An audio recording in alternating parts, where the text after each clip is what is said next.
தேவனுக்கே மகிமை உண்டாக ஜீவ வார்த்தையில் வேரூன்றுவோம்.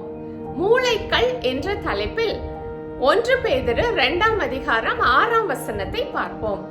இதோ தெரிந்து கொள்ளப்பட்டதும் விலையேற பெற்றதுமாய் இருக்கிற மூளைக்கல்லை சீயோனில் வைக்கிறேன், அதன் மேல் விசுவாசமாய் இருக்கிறவன் வெட்கப்படுவது இல்லை என்று வேதத்தில் சொல்லி இருக்கிறது.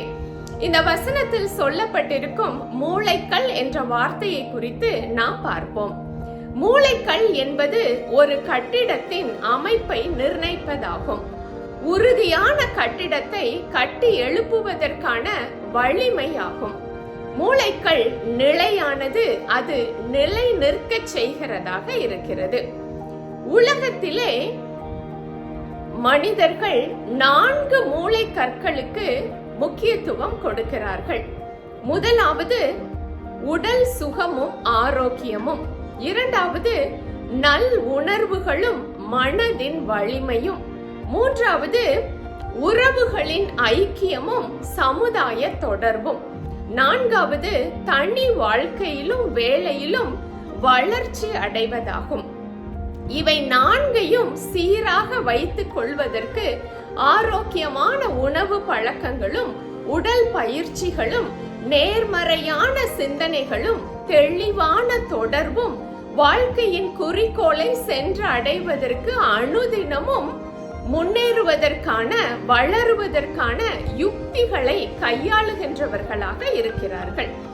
கிறிஸ்தவம் நமக்கு கற்றுக் கொடுத்திருக்கிற மூளைக்கல்லின் நம்பிக்கை என்னவென்றால், ஆதியிலே வார்த்தை இருந்தது, அந்த வார்த்தை தேவனாய் இருந்தது, அந்த வார்த்தை மாமிசமாகி நானே வழியும் சத்தியமும் ஜீவனுமாய் இருக்கிறேன், நானே நித்திய ஜீவனை கொடுக்கிறேன் என்பதே.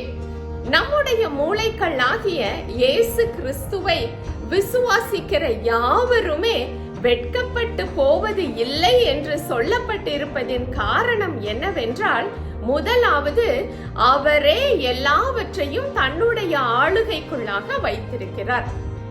நம்முடைய கண்களால் காணக்கூடியவைகளையும் நம்முடைய கண்களுக்கு புலப்படாதவைகள் அனைத்தையுமே உருவாக்கி படைத்து பராமரித்து வருபவர் கர்த்தரே. சிருஷ்டிக்கப்பட்ட எல்லாமே சிருஷ்டிகரை மகிமைப்படுத்தும்படியாகத்தான் சிருஷ்டிக்கப்பட்டது.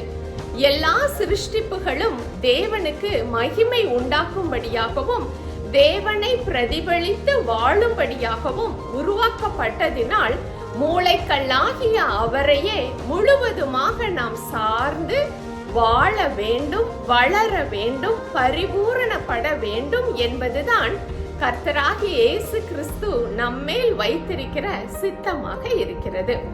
இரண்டாவதாக, அவரே எல்லாவற்றையும் ஒன்றோடு ஒன்று இணைப்பில் இருக்கும்படியாகவும் இணைந்து செயல்படும்படியாகவும் சர்வத்தையும் அமைத்திருக்கிறார்.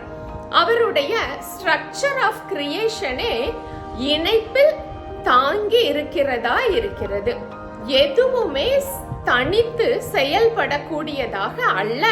தேவன் படைக்கும் பொழுதே எல்லாவற்றையும் ஒன்றோடு ஒன்று இணைந்து இருக்கும்படியாகத்தான் படைத்திருக்கிறார்.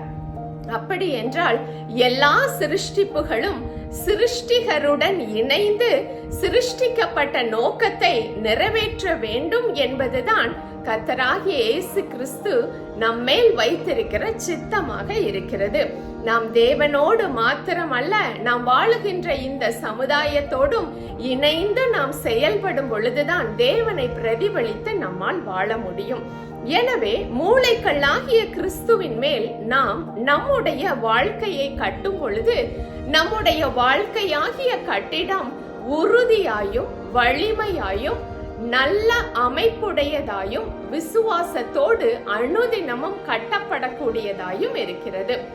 இவ்வாறான வாழ்க்கையிலே நாம் எந்த விதமான சூழ்நிலைகளை கடந்து சென்றாலும் எதிலையுமே நாம் வெட்கப்பட்டு போவதில்லை. ஏனென்றால் நம்முடைய மூளைக்கல் கர்த்தராகிய இயேசு கிறிஸ்து. சீயோனாகிய இயேசு கிறிஸ்துவின் ராஜ்யத்தை நாம் மூளைக்கல்லின் மேல் கட்ட கர்த்தர் கிருபை செய்வாராக. ஆமென்.